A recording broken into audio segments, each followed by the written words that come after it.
I didn't see it happen. No one did, not in time.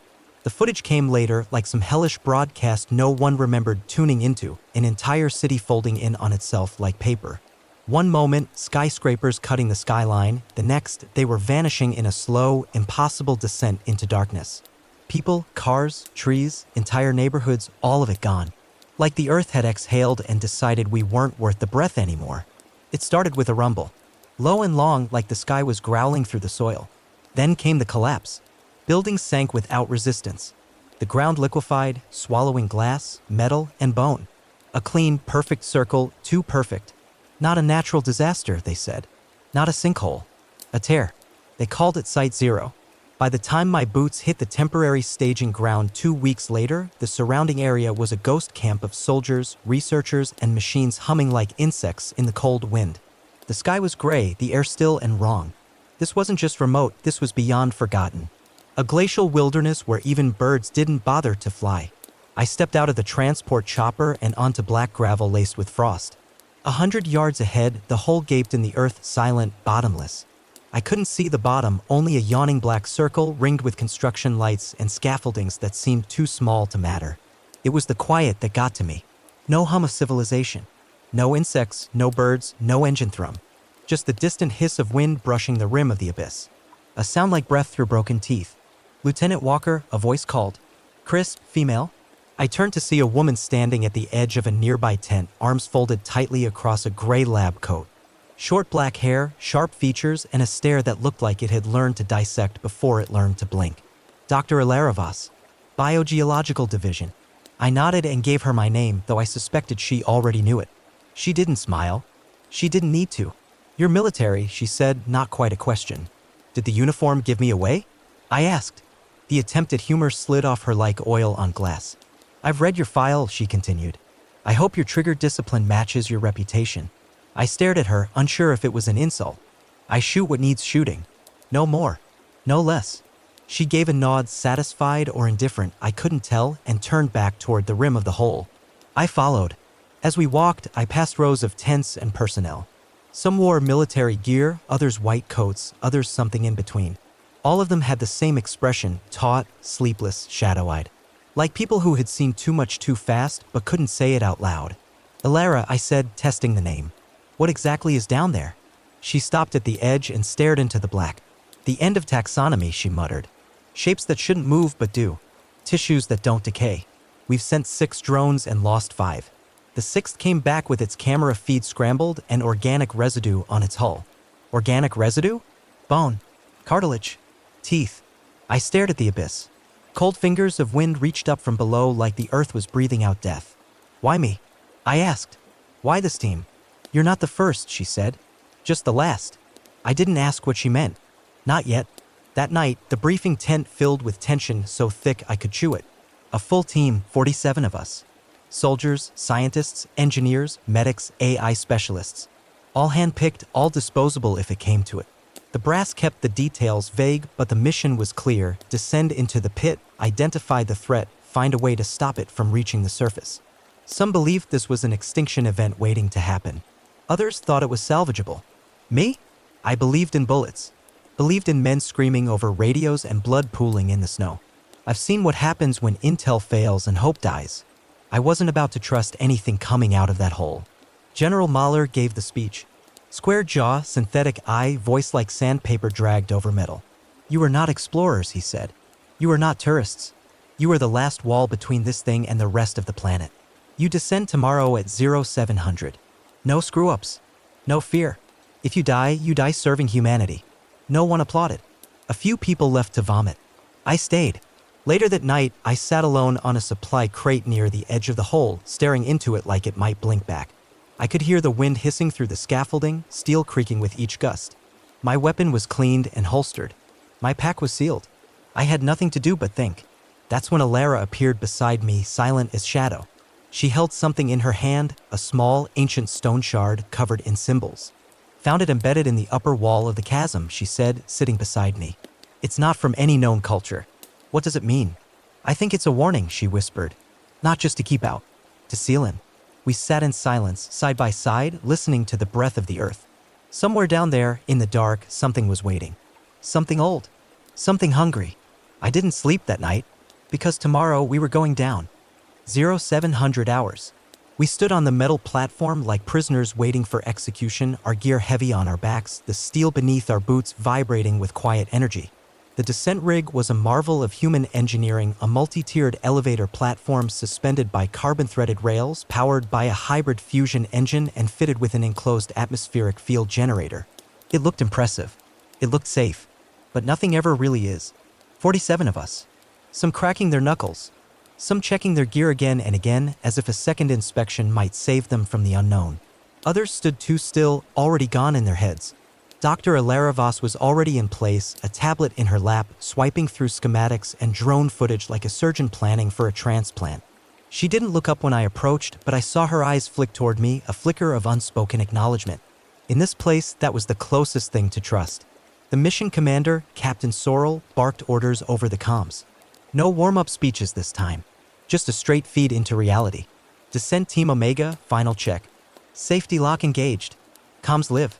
Field stabilizer online. Begin descent. And then the world dropped beneath us. The platform trembled, then moved. Slowly at first. A mechanical groan echoed across the scaffolding. Then it began to lower, inch by inch, meter by meter, into the infinite dark. The sunlight overhead shrank, dimmed, and was gone within 2 minutes. All around us, the world became shadow. The only light was the dull blue glow of our stabilizer ring and the occasional flicker of our headlamps scanning the shaft walls. I looked over the edge and felt vertigo claw at my spine. The chasm stretched downward like a wound that refused to heal. The walls were smooth at first, stone, ice, shale. Then they changed. 40 meters down, the geology twisted. Layers became chaotic. Veins of obsidian ran like roots through pale, bone-colored stone. At 80 meters, we saw the first anomaly, a hole in the wall the size of a bus, oozing bioluminescent vapor. No one spoke. We just kept watching. At 100 meters, Alara whispered something into her recorder. Sample walls show no consistent strata. Composition includes organic traces, possibly keratinized tissue within mineral deposits. This is not a natural cavern. She looked tense. Not afraid, not yet, but bracing for something she couldn't put into words. The soldiers started calling at the throat. At 200 meters, the air changed. It wasn't the pressure, the stabilizer field regulated that. It was the smell. Rot. Old, wet rot, like the kind you find in dead animals long buried. Mixed with something else, metallic, electrical. I breathed through my nose and tried to focus on my rifle, not the bile rising in my throat. Beside me, Sergeant Lennox muttered, "This place ain't right, Walker. Feels like falling into a dead god's stomach." I didn't answer. Not because I disagreed. Because I agreed too much. At 300 meters, we lost Private Kowalski. 1 second, he was standing near the edge, his helmet light scanning the wall. The next, he let out a sharp gasp and leapt. No warning. No scream. Just gone. I lunged too late. The others shouted. Sorrel cursed and ordered emergency halt, but the platform had no brake system, too risky in vertical descent. We watched the shaft below, hoping to see something. Nothing. No sound. No body. Alara checked the feed on her tablet. His vitals spiked. Heart rate doubled. Then silence. No one spoke for a full minute. And then one of the scientists whispered. He smiled before he jumped. I looked at Alara. She was pale. Not from fear, but realization. The frequency, she murmured. It's reaching them already. I tapped my helmet. These things are filtered. She shook her head. It's not a sound you hear. It's something you feel. Subconscious, primal.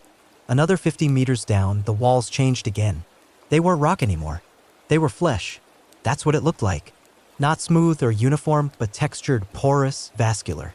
There were patches where the surface pulsed softly, like something was breathing behind it. Fungal strands drooped like tendrils. Our lights caught movement, but it was always just out of reach, twitching limbs, serpentine shadows, flashes of eyes that weren't there when you looked again. Record everything, Alara said tightly. I scanned the edge with my rifle up, finger resting near the trigger. Sorrel called it in. Approaching base floor. 2 minutes. I gritted my teeth. Then, without warning, the platform stopped. The engine hissed. Lights flickered. Something had triggered a brake override. Malfunction? Sorrel barked. No, Alara whispered. Something tripped the sensor. Then it moved. A shape fell from above. Not jumped, fell like it had been clinging to the shaft wall. It hit the deck behind us with a wet crunch and rose, like something unfolding itself for the first time in millennia. No one screamed. That was the worst part. It had no eyes. Just a pale, plate-armored head and a jaw that split in 4 directions like a flower of teeth. It was slick, long-limbed, twitching like it wasn't sure how to move in front of so many lights. Then it shrieked. A high-pitched keening that shattered every other sound in the shaft. My visor cracked. My head rang. Then came the blood. It was fast. Unreasonably fast. It lunged at the nearest soldier, Private Rames, and tore through his armor like tinfoil. Screams erupted. Bullets flew. Sparks danced. The thing flailed, tearing into another body. I fired 3 rounds into its back. They sank into its flesh, but it didn't fall. Someone activated a flare. Light flooded the platform and the creature recoiled. That's when Sorrel yelled, "Drop it." And we did. The platform surged down again, this time fast. The creature lunged once more, but the floor beneath it opened and it vanished into the dark. We didn't speak. Not until the floor came into view beneath us. The descent ended at a cavern the size of a football stadium, silent, glowing, unnatural. And we were inside it now. 20 minutes in and 2 of us were already dead. I looked at Alara. Her hands were shaking, just barely. We'd found the bottom of the world, but something else had found us first. The floor of the cavern felt alive beneath our boots. It wasn't soft, but it wasn't stone either. Something in the texture reminded me of a coral reef stripped of water and warmth. Uneven, slick in places, covered with what looked like translucent growths that quivered underfoot. We fanned out in tight formation. The stabilizer ring on our drop platform still hummed faintly, casting a dim blue glow around the landing site. Beyond that, the darkness went on forever, shifting and breathing like a living ocean. Shadows moved without cause. I had the sickening feeling we were no longer on solid ground, that the earth had exhaled us into something that didn't welcome us. Sorrel's voice cut through the comms. Establish perimeter. No unnecessary movement. Eyes wide. Safety's off.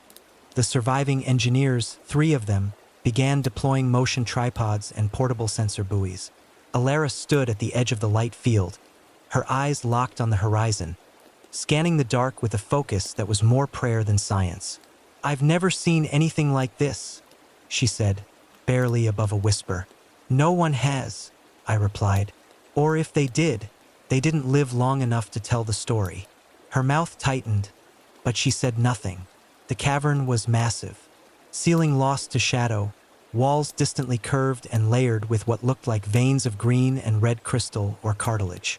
Organic spires jutted upward from the earth like the broken ribs of a leviathan corpse. Pools of liquid shimmered under our lights, some clear, others opaque and pulsing with strange colors. One of the biologists knelt near a puddle, dipped a sensor wand in, and immediately recoiled. "Alara," he called, voice shaking. "It's reacting." She rushed over, scanning the display. "This fluid's alive. It has cell walls, metabolic response. It's some kind of liquid neural net." That was the moment I realized we weren't just in a living world. We were inside something. We set up base camp in a shallow depression surrounded by jagged outgrowths that could be defensible, or at least bottleneck whatever tried to eat us in our sleep. The stabilizer field was extended using additional emitters, giving us a dome of electromagnetic safety roughly 50 meters across. Within it, the engineers erected rapid deploy shelters while the soldiers formed rotating watch. 22 hours. That was our initial allocation, to gather as much data as possible before returning topside to plan a second, deeper descent. That was the theory. Reality had other plans. 2 hours after setup, we had our first real encounter. It started with the screaming. Private Lynn, stationed on outer patrol near one of the tripods, suddenly opened fire. Her screams bled through the comms. Gunfire, shouting, then silence. I sprinted toward her last position with Lennox and 2 others, cutting through the dark with my rifle light. When we found her, she was still alive, barely. Her armor was torn, melted along the back like it had been sprayed with acid. She was twitching, eyes rolled white, mouth gurgling. Beside her, something slithered away into the shadows. Not walked, slithered without a body, without legs. Just an oil-slick ripple in the air that didn't belong in any spectrum of reality. Lennox fired 2 shots into the dark. I called for a medic, but it was too late. Lynn died with her mouth open in a silent scream, her skin blistering before our eyes. When we carried her back, Alara examined the armor. "This wasn't teeth or claws," she muttered. "It's chemical, like something spat onto her. Targeted." "Then it's intelligent," I said. She hesitated. "No, not intelligent. Instinctual, like a jellyfish, but faster, smarter, and more efficient." By hour 6, we had lost 2 more. One soldier, Ramirez, disappeared entirely. No signs of struggle, no blood, just gone. His motion beacon blinked offline. We never found the body. The other, Dr. Howard, went mad. He began whispering to himself, talking about mouths in the ceiling and voices under the skin. We sedated him. Alara begged us not to restrain him too tightly. He died an hour later, eyes wide open, blood leaking from his ears. That night, we turned off the field lights. We didn't want to see what was watching us from beyond. At hour 12, we discovered the first cave markings. They weren't on the walls, they were in them, carved into the soft stone like a history book written in madness. Spindly humanoid shapes with long limbs being torn apart by things with no form, just swirling masses of eyes and teeth. Alara translated the symbols slowly, hands trembling. They were here before us, long before, trapped, worshipped, feared. By who? I asked. I don't know, she whispered. Whoever made these. They're gone now. Hour 15. We heard something, a deep, rhythmic thudding. Not footsteps, more like breathing. A pulse that vibrated the stone. And then the lights flickered, just once. But that was enough. Sorrel ordered full alert. Guns up, helmets sealed. The perimeter buzzed with tension, the kind that sweats through armor and training alike. That's when we saw it. At the far edge of our dome, just beyond the stabilizer ring, something approached. Tall, loping, a silhouette wrapped in hanging flesh, like a man skinned alive and stretched over branches. It didn't walk so much as hover forward, feet never quite touching the ground. We froze. The thing stopped just outside the field and tilted its head like a curious animal. Then it opened its chest, or what should have been its chest, and dozens of needle-like limbs sprouted outward, quivering. It was testing the boundary. And then it howled. A wave of sound slammed against us, dropping half the team to their knees. My vision blurred. My teeth felt like they were vibrating out of my skull. Behind the thing, more shapes began to crawl from the dark. Not walking in rows, not in packs, but together. A wall of hunger, of rot and evolution twisted into carnage. We opened fire. Tracer rounds lit the dark. The dome flared. The creatures retreated, but not in fear. In strategy, calculating, testing. Not tonight, their retreat said. But soon, the night passed in silence. Only 17 of us still breathing. Alara sat across from me in the med tent, her arms wrapped around herself. Blood splashed down her front from someone else. She looked at me with wide, haunted eyes. We were never meant to come down here, she said. This place wasn't hidden. It was sealed. I didn't respond. I was too busy listening to the low hum rising again from the earth, and wondering how many of us would still be alive by morning. There's something about darkness down here that doesn't feel like night. Up on the surface, night means silence, moonlight, wind brushing through trees. Familiar, even comforting in a way. But down here in this place that smells like rot and echoes with things not meant to echo, night feels like a thing that breathes beside you. Watches you. Waits. After the encounter at the perimeter, Sorrel ordered all units to double watch rotation. That meant no one slept. Not really. Not unless you could sleep with a rifle in your lap and a monster scraping its claws just outside the light. I tried to close my eyes. Failed. Every time I blinked, I saw Ramirez disappearing into that black, silent world, or Lynn's armor bubbling from acid that had no source. The dome's energy field pulsed quietly, the only comfort we had left. Even the scientists, cocky, theory-spitting know-it-alls, had gone quiet. Some huddled in pairs, whispering. Others stared into tablets that stopped making sense hours ago. Alara didn't whisper. She sat next to the central sensor rig, scribbling notes in an old analog journal. Pen and paper. Like she didn't trust machines anymore. Maybe she was right not to. Can't sleep? I asked. She didn't look up. No one's sleeping, Lieutenant. You keep calling me that, I said. Try Cade 4 once. She glanced at me sideways, a hint of amusement tugging at the edge of her mouth, but it didn't last. All right, Cade, what are you writing? A death wish, she said. Or a warning. Depends if we make it out. I nodded, scanning the perimeter. My helmet lights were off. I didn't want to attract attention. Only my infrared visor stayed active, and even that made the darkness feel too alive. One of the trip sensors pulsed red. Then another. Movement, slow, slithering, circling the dome like a shark around a leaking cage. We all heard it this time. The low scraping of claws on soft stone. The moist sound of flesh moving across wet earth. Something slithered against the stabilizer field and was repelled in a crack of blue static. Sorrel lifted his rifle and whispered into the comms. All units, hold positions. No shots unless breached. We held our breath. The sound passed. For now. Around hour 19, one of the generators started to stutter. Its lights flickered, its hum wavered. 2 engineers ran to check the diagnostics, muttering about radiation feedback and unstable resonance. I didn't care about the words. I just cared that the dome felt thinner. The creatures must have sensed it too. At hour 20, they came again. Not 1, not 5. Dozens.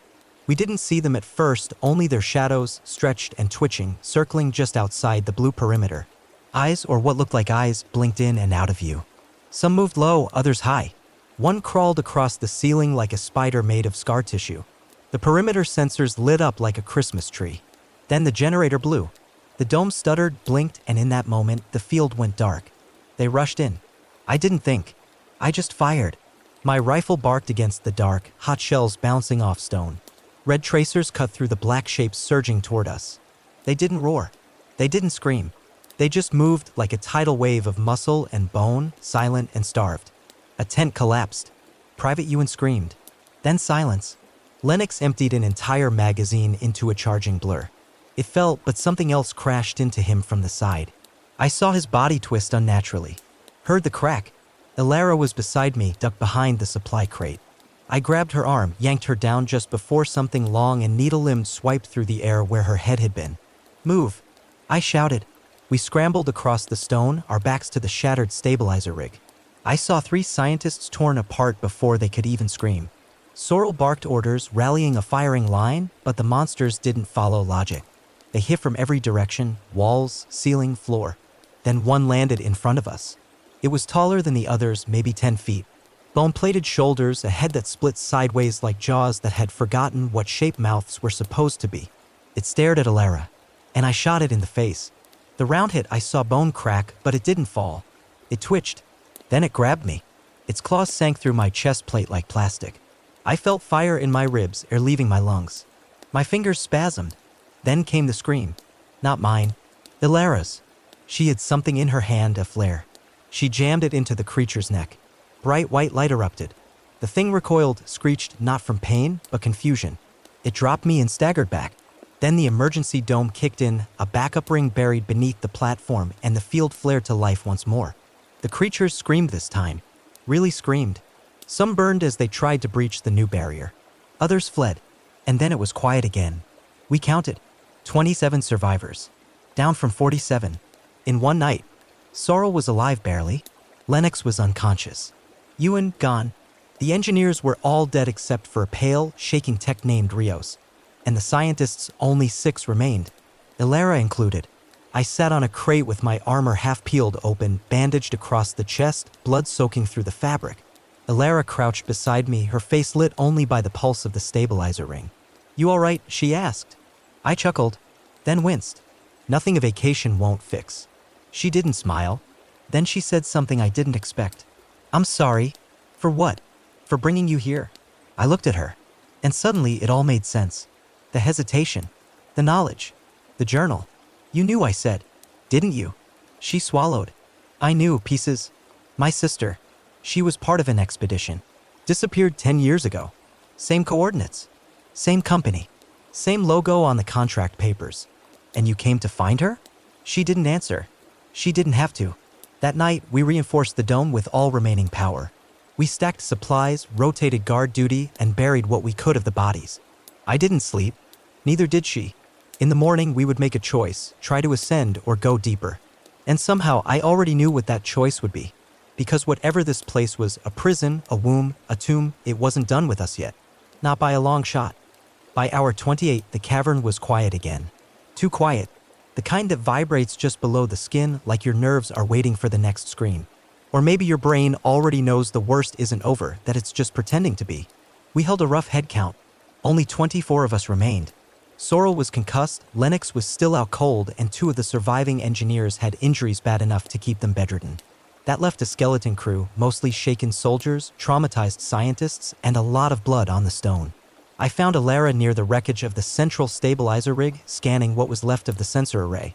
Her hands moved with clinical precision, but her face was pale, not from fear, but fatigue. She'd stayed up through the entire night, documenting everything. No one had asked her to. She just had to. There's something under the resonance floor, she said as I approached. A frequency. Low band. Almost infrasonic. Something natural? I asked. She shook her head. No. Structured. Repeating. Like a pattern or a signal. The word signal made my stomach twist. Like a message? I don't think it's meant for us. We gathered what was left of the team in the med tent for briefing. Sorrel lay on a stretcher with one arm bandaged and his good eye twitching from painkillers. He couldn't speak clearly, so I stood in his place, something I never wanted, but no one else had the spine for it. We're not climbing back out, I told them. Even if we reach the ascent platform, it's wrecked. And even if it wasn't, we've got 3 power cores down and only 1 stabilizer ring left. That thing fails and those monsters walk right through us. Murmurs. Some angry. Most just hollow. What's the alternative? Someone asked. We just wait to die? Alara stepped forward. There's something deeper down. This frequency, it's coming from a central point. Not random. Not environmental. It's like a heartbeat. She tapped her tablet, showing a seismic map, jagged peaks, hollow tunnels, and a vast chamber miles below us. If we shut it off, she continued, we might disable whatever's calling those things. Silence. Then one of the scientists, Patel, I think, snapped, and if it isn't a call? What if it's a prison alarm? A warning not to come closer. We're past warnings, I said. If there's even a chance this stops the attacks, we take it. I looked at Alara. Her eyes met mine. And she nodded. The descent to the signal wasn't a path. It was a dive into madness. We split into 2 squads, Alpha to hold and defend the camp, and Omega, the 5 of us who would head down. Me, Alara, Rios, the remaining tech, Sergeant Fielding, and Patel. The path led through a narrow ravine carved between what looked like bone pillars and fungal growths the size of buildings. The air grew denser the farther we went, not hotter, but heavier, like we were breathing thoughts instead of oxygen. I started hearing things. Not voices. Not exactly. More like emotions, memories that didn't belong to me. Regret. Anger. Hunger. Alara, I whispered at one point, flashlight barely reaching the walls, are you feeling weird? She nodded slowly. I keep hearing my sister's voice. But I know. 3 hours in, we found something that stopped us cold. A wall. Massive obsidian covered in strange carvings that shimmered with bioluminescent veins. It pulsed slowly, in time with the frequency Alara had traced. There was a shape embedded in the wall, something resembling a door, though it had no seams. Just a single, perfect circle in the center, about the size of a human skull. This is it, Alara whispered. This is where the signal comes from.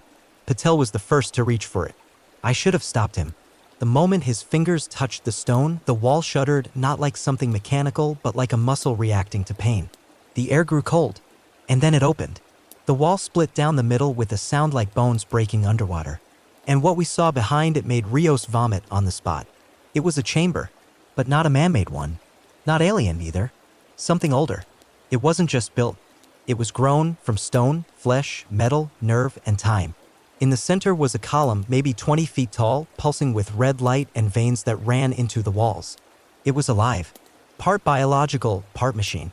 And it was humming, low and steady, like the growl of a predator sleeping lightly. We stepped in. The moment we crossed the threshold, something changed. The air got thinner. My helmet HUD glitched. Time felt slow. And the hum grew louder. Alara scanned the signal again. It's not broadcasting, she said slowly. It's listening. For what? Fielding asked. She looked at me. For us. We approached the column carefully. Rios hooked his drone kit into a port on its surface and instantly the device sparked, its screen exploding in static. A second later, the walls responded, a low shudder like the entire cavern had inhaled. Patel panicked. He backed away, muttering, No, this isn't right, this isn't a switch, it's a beacon. Then the ground moved. Not shook, moved. Like the floor was trying to stand up. Tentacles of hardened resin shot from the edges of the chamber, wrapping around the ceiling.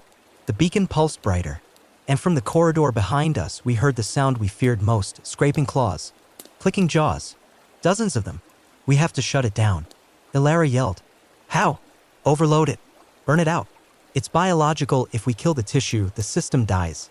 I pulled the thermal charge from my belt and slammed it into the column's base. Rios activated it. The beacon screeched, a sound deeper than sound, a vibration in our teeth and skulls.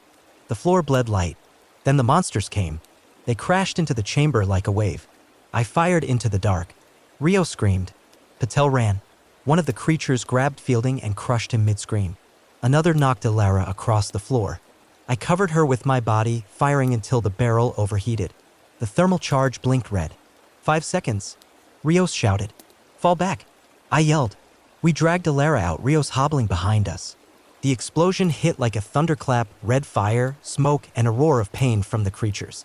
The signal went silent. Everything stopped. The creatures froze mid-step.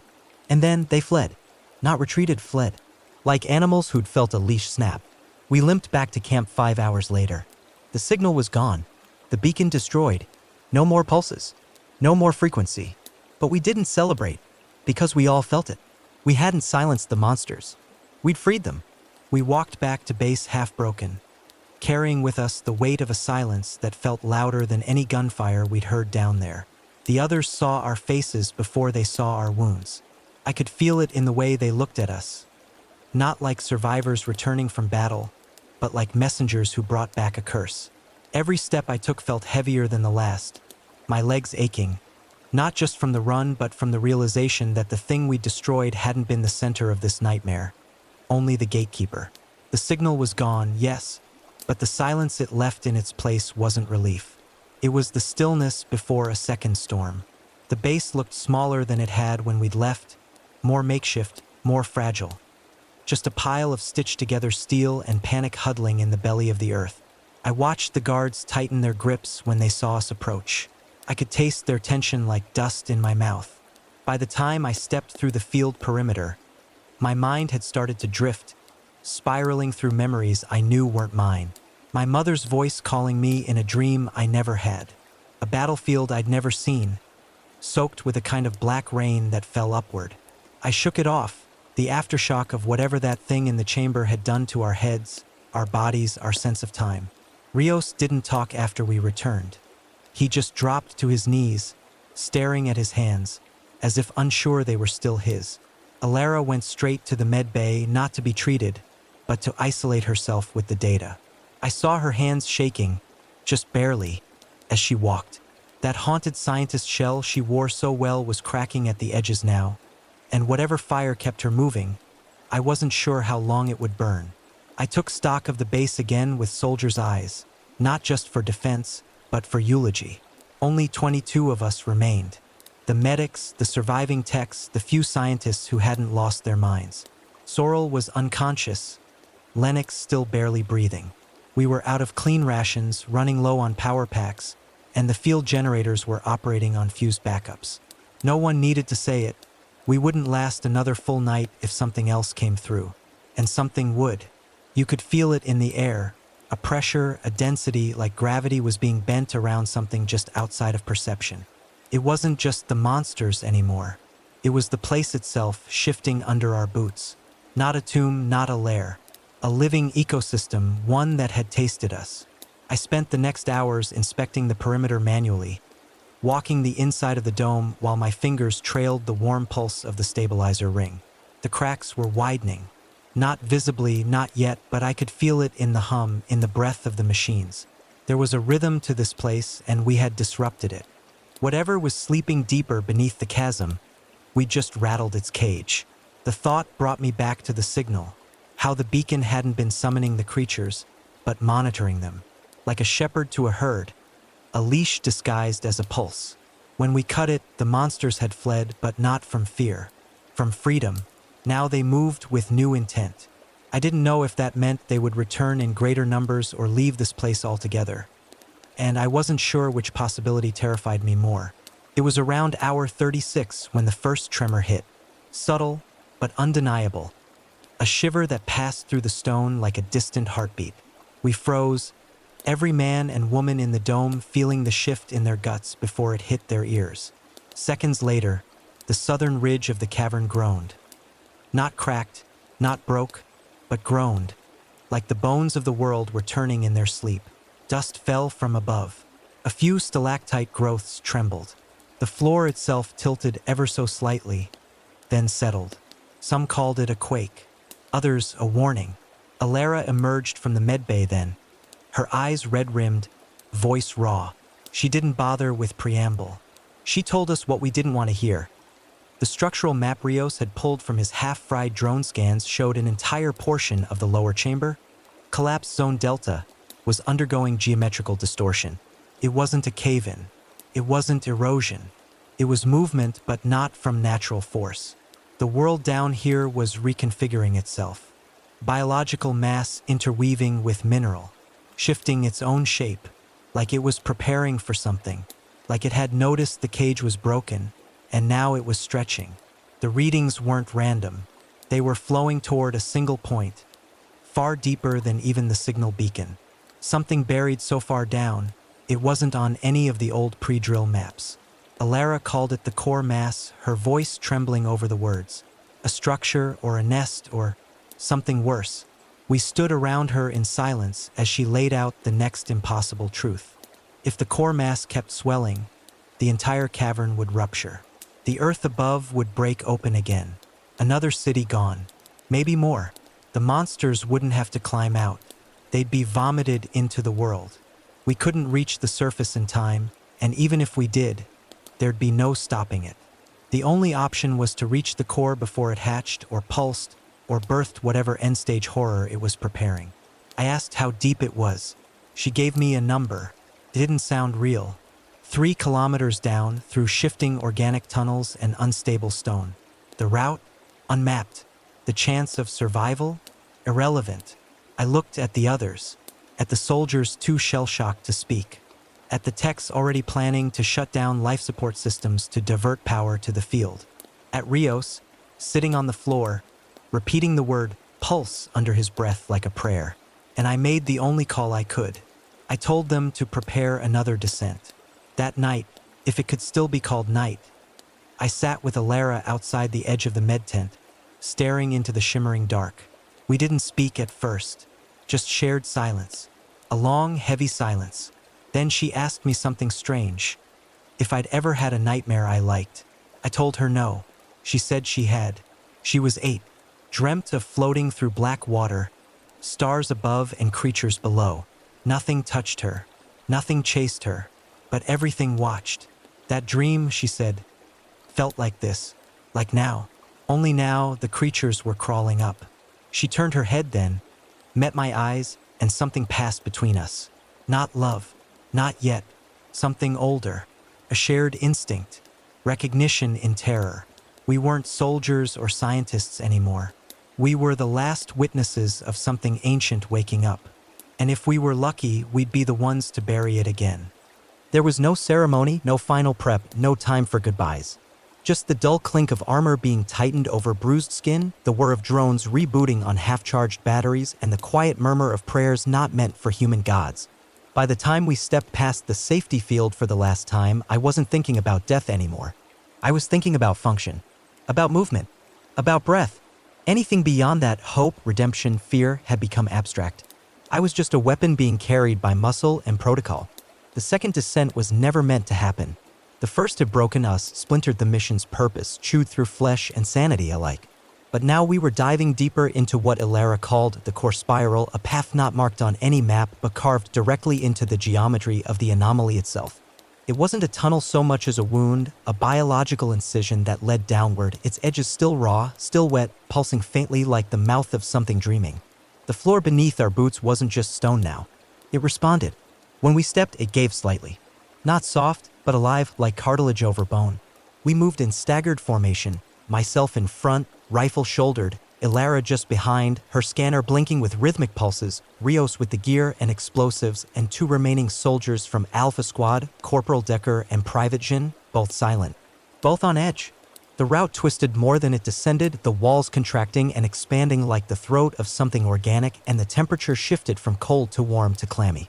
Our lights cast fractured beams against walls that shimmered with wetness and fungal bloom. At one point, we passed through a chamber entirely coated in fibrous material that looked like hair, the strands twitching at our proximity, moving to the static in our suits. No one spoke. The silence wasn't decided, it was enforced by the place itself. Whenever someone tried to speak, even in a whisper, the sound seemed wrong, distorted, delayed, like the cave didn't want language inside it.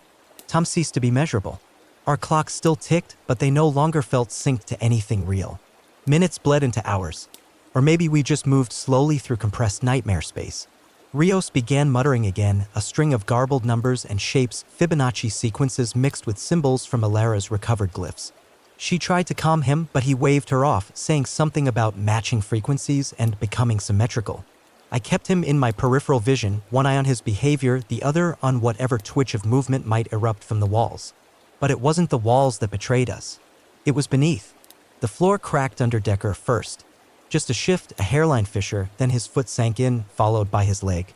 We tried to grab him, but the ground opened like a maw and he vanished in a blink. No scream. Just gone. Jun dropped to her knees, trying to find him, but there was nothing below, just dark, slick root matter winding through emptiness. Alara scanned it and shook her head. The tunnel had shifted again, rerouted its own architecture as if reacting to our presence. It wasn't a static environment. It was a body, and it didn't like us moving through its guts. We pressed on with one man down.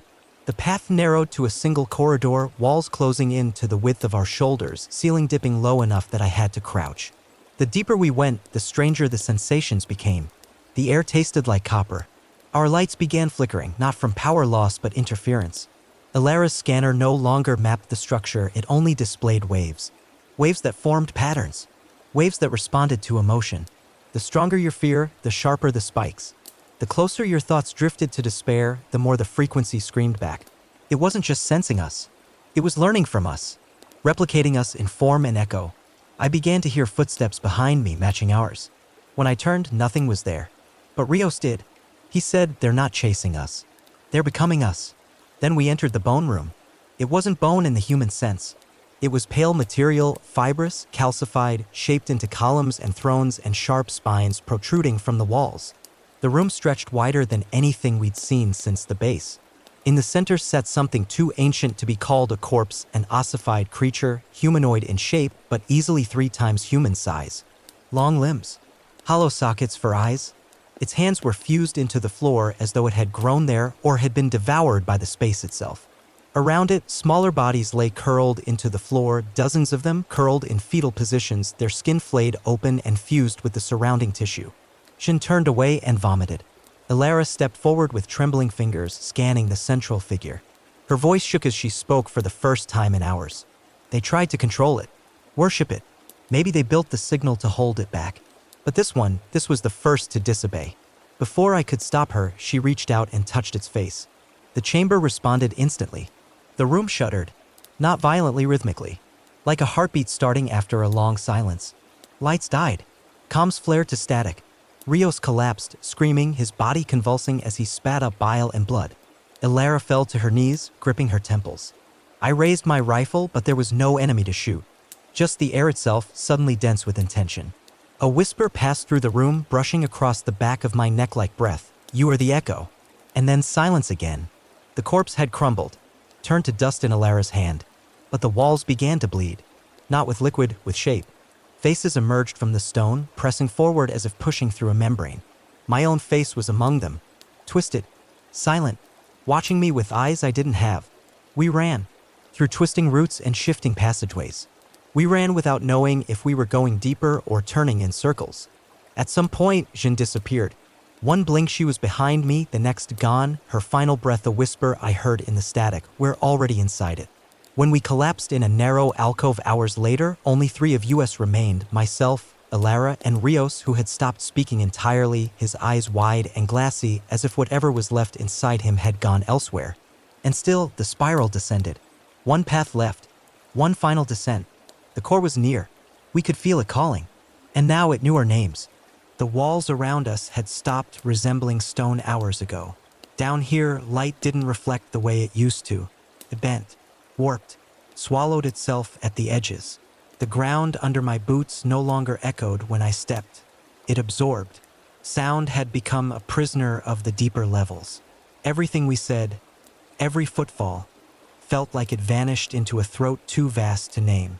The three of us, Alara, Rios, and I, had become more shadows than people, reduced to breath, to heat signatures, to data traces slipping through the lowest rungs of a world not made for us. The tunnel had narrowed, then widened, then split, not as a fork in the road, but as a wound in the architecture of the earth itself. We'd followed the deepest vein, a spiral-shaped root structure that throbbed in slow intervals, like the arterial rhythm of something half alive, half mechanical. This was no longer a descent through a cavern. It was trespassing through a nervous system. Rios had stopped talking altogether. His body moved in twitching, jerky motions, like his muscles were running on a separate track from his brain. He hadn't blinked in hours. Every so often, he would pause and place a palm against the wall, like he was trying to listen through it. Alara kept her distance, her fingers wrapped tightly around her tablet, although she hadn't bothered using it in some time. The readings had gone off-scale hours ago. The sensors couldn't keep up with the atmosphere anymore. They displayed only waves, fractals, and the occasional glimpse of patterns that looked more like ancient glyphs than any raw data. I felt it before I saw it, the change in gravity. Subtle at first. My gear felt a little heavier. My rifle pulled just a bit more against my sling. The ache in my shoulders wasn't from exhaustion anymore. It was weight redistributed. Alara noticed it too. She crouched and dropped a single metal bolt to the floor. It didn't fall straight. It curved as it dropped, like pulled sideways by a hidden magnet. She met my eyes, and though we said nothing, I saw the understanding between us. We were no longer bound by surface rules. Down here, the laws of physics had begun to negotiate. The tunnel opened into a basin, the largest chamber yet, a chasm beneath the root vein spine of the world. And there, nestled in the center like a buried heart, was the core. It wasn't a structure. It wasn't a beast. It wasn't anything whole. It was a mass, pulsating, layered, enfolded within itself like a lotus of meat and electricity, endlessly shedding and rebuilding its skin. Spires jutted from its sides, some broken, some active, rising like antennae tuned to a frequency that had never been meant for human ears. Between them, sinews glowed in rhythmic pulses, carrying light like neurons firing across a synaptic abyss. The core breathed without lungs, hummed without sound, lived without purpose. It existed, and that was enough. And it saw us. I don't mean it turned to look. It didn't have eyes, but we felt it. A sudden, pressing awareness in our chests, like being remembered by something you had never known. The lights from our suits dimmed instantly. My rifle jammed. My HUD scrambled into noise. The comms went silent. Even time staggered. Seconds stretched into minutes. Or maybe the other way around. Alara collapsed to one knee, hands over her ears, teeth clenched, tears running down her cheeks.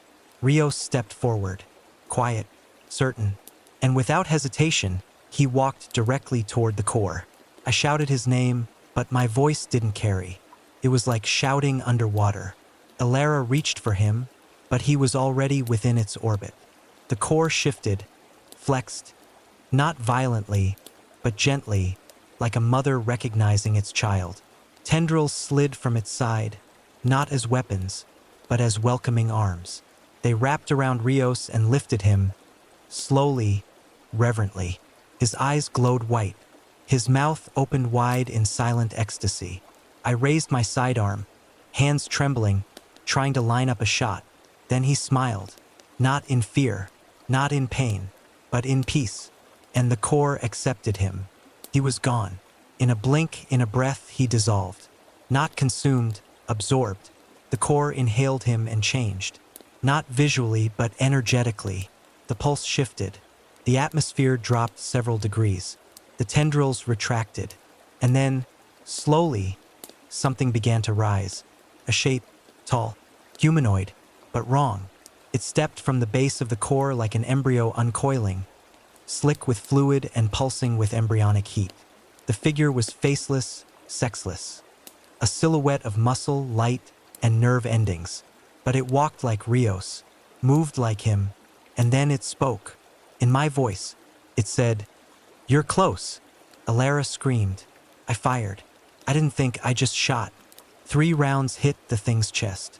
They passed through with a wet hiss, leaving no blood, no wound, just ripples. It tilted its head and looked at me with a mimicry of curiosity. Then it stepped back, merging once more with the core like steam returning to water.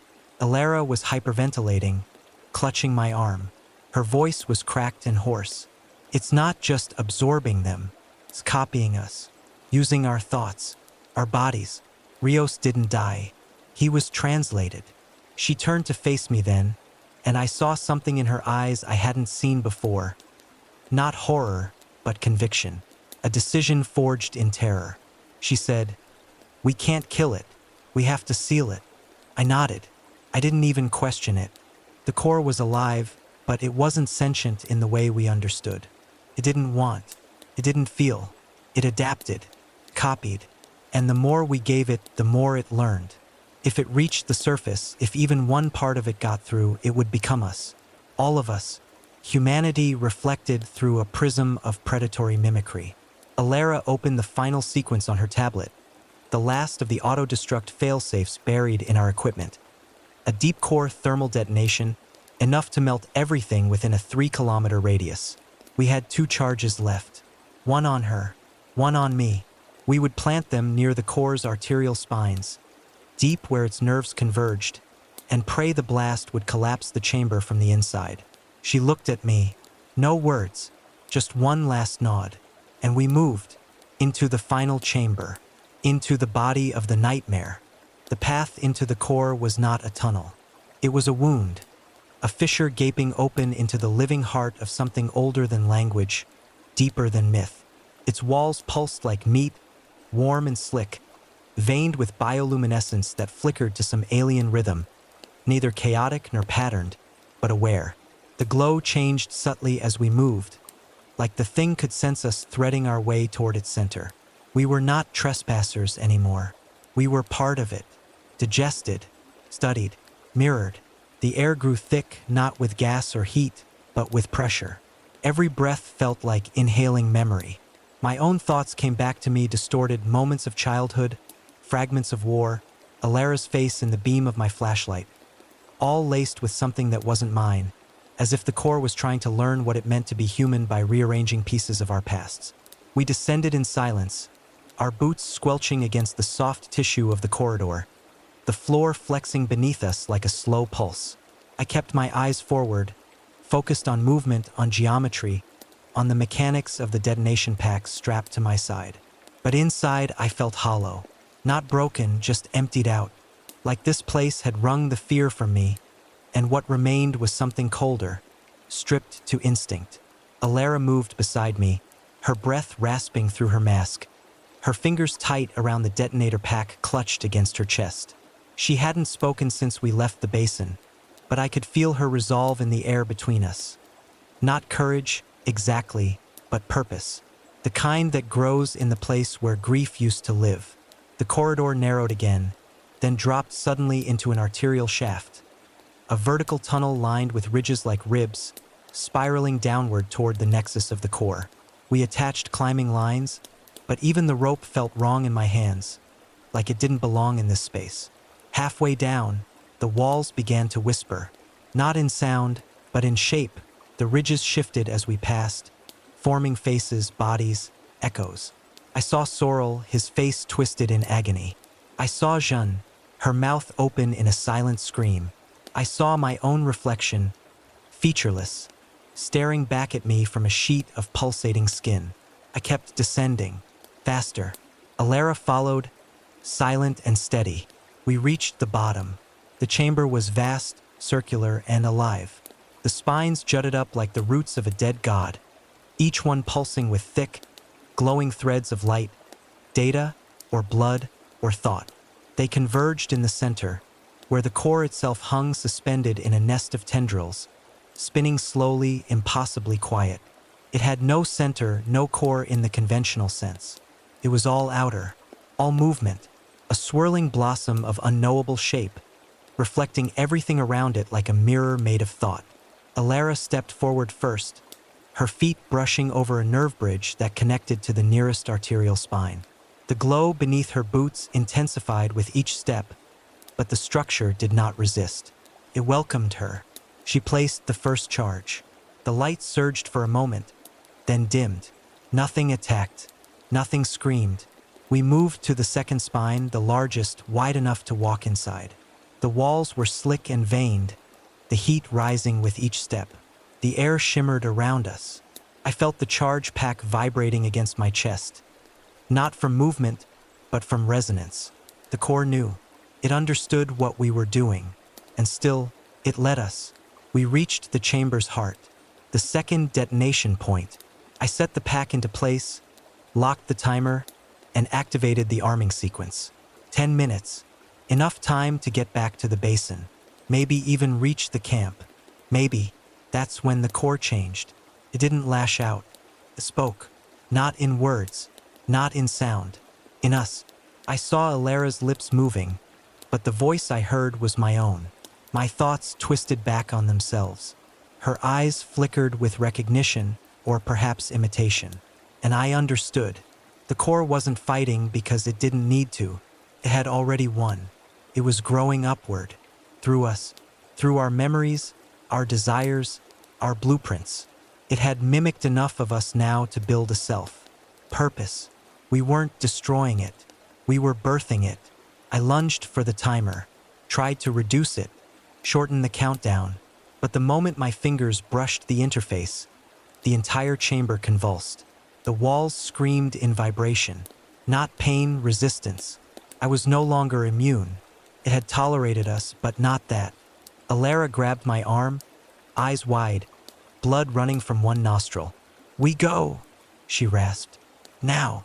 We ran, back up the artery, back through the wet birth canal of that terrible godmind. Behind us, I felt it awakening, not in anger, but in curiosity. I heard its question echo in my mind like a whisper through bone. Why destroy the mirror if it only shows you yourself?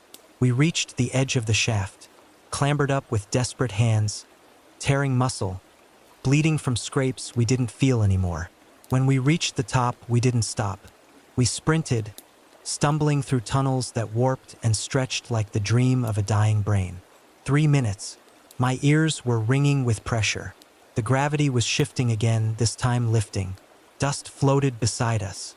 The core wasn't just waking, it was rising. The flesh of the cave peeled away behind us as if reality were unraveling, exposing its bones. 2 minutes. The camp was ahead, the glimmer of stabilizer lights flickering like fireflies through steam. 1 minute. I grabbed Alara's arm, half dragging her as the tunnel buckled behind us. The walls no longer pulsed. They shattered. The mountain moaned. Not the earth, the core breaching its chrysalis. We dove through the perimeter field. I hit the ground first, then Alara, both of us gasping. Then silence, followed by the deepest, loudest sound I've ever heard. Not a bang. Collapse. Like the world taking its final breath and blowing out a star. The ground convulsed beneath us. Light speared up through the stone. The cavern cracked. A vein of impossible fire lanced through the spine of the earth. The core screamed not in defeat, but in birth. And then it fell. Stone closed. Roots burned. The chasm swallowed itself. And darkness took us. I woke to quiet. Not silence, but real, breathable quiet. The kind that doesn't vibrate in your teeth or press against the back of your skull like an unseen voice. For a long, disoriented stretch of time, I didn't move, just listened, felt. The ground beneath me was solid again, cold. Stone and dust, not the pulsing membrane we had walked through for what felt like days. I blinked slowly, vision returning through a film of dried blood. Above me, a dome of fractured rock arched outward into soft darkness. No flickering bioluminescence, no veins, just the dead gray stillness of earth finally allowed to rest. I rolled over with a groan. Everything ached. My ribs were bruised, right wrist swollen, head pounding with a slow, dull pulse. But I was alive. My suit was torn along the side, Filtered mask cracked, power modules fried. I tore it off, let the raw cavern air hit my lungs. Tasted like ash and dust. Human dust, but it was air. Alara lay a few meters away, half buried beneath collapsed debris. Her chest rose and fell, shallow, labored, but steady. I crawled to her, pulling the larger stones away, clearing her enough to get a better look. Her face was scraped raw on one side, caked in blood and dirt. One arm bent at a strange angle, definitely broken. But her eyes fluttered open as I touched her shoulder. "You're not dead," I whispered. She managed a pained smile. "You sound disappointed." I laughed. Dry, cracked, ugly. But it was real. More real than anything we'd felt inside that monstrous world. We sat in the rubble for what felt like hours. No monsters came. No echo of the core's pulsing breath. Just the quiet settling of a dying cavern. Pieces of a nightmare now buried beneath layers of collapse. The blast had worked. The core was gone. We're sleeping, or resetting for gods know how long. But it was no longer rising. We'd sealed it in its cradle of bone and flesh and fire. The descent had become a tomb. Eventually I stood, shaky, dizzy, and looked around. The camp was gone, collapsed entirely. The stabilizer field had failed, its rig buried beneath boulders. No lights remained, no antennas, no surviving equipment, no people. Everyone else had been taken, or crushed, or simply didn't make it. Alara pulled herself up beside me, leaning heavily against a wall, teeth clenched as she held her broken arm. Her voice was raw but steady. "No comms, no exit. If anyone's left on the surface, they don't know we're still down here." "Then we climb," I said, even though I wasn't sure if that was true. The shaft had partially sealed, and beyond the wreckage, it was hard to tell which direction was up anymore. Still, we moved. Took hours, maybe longer, through collapsed halls and choked tunnels. At times we crawled. At times we had to dig with bleeding hands. At one point we descended again, circled around a ruined elevator shaft, and found a secondary route clawed open by seismic activity. The world beneath the world had reshaped itself after the blast. Old passages gone, new ones yawning open like scars.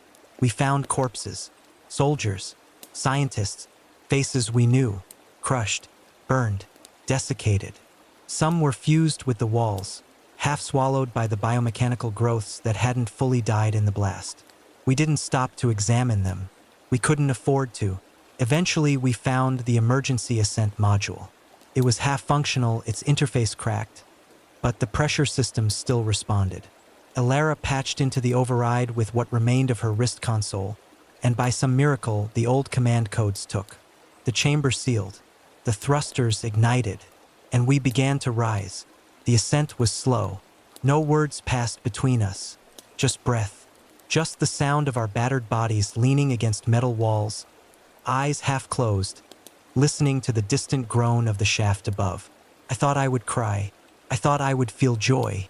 Instead, I felt guilt, that I was still alive, that Rios wasn't, that Jun had vanished, that the core had shown me my own face and I hadn't looked away. We broke surface at dawn. The world above had changed. The facility perimeter was empty.